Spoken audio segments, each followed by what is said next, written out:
So let's talk about our next factor, and that is the sound of our environment. So if you use an alarm clock, you're familiar with this. The sounds that we hear in our environment can influence our ability to sleep.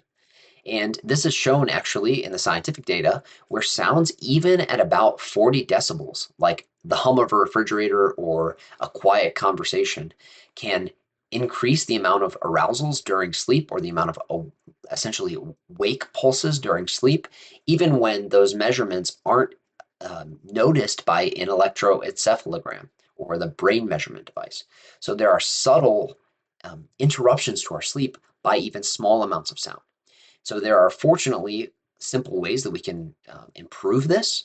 One of them is using white noise. So using white or pink noise, which can be found on playlists on Spotify, for instance, or there are sounds emitting devices that you can buy commercially at places like, stores that are commercial department stores that are nearby. And what this does is provides a common, stable soundscape so that we aren't experiencing interruptions in the environment around us and disrupting our sleep. Additionally, of course, there are earplugs, which can reduce the amount of arousals during sleep by up to 60%.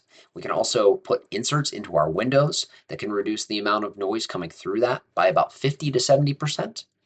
And as a takeaway tip here, something that we can consider, instruments like fans or air purifiers provide a dual effect where they're either cooling our environment down or improving the air quality in our environment, but also providing a background sound to drown out any sort of disruptions in the soundscape.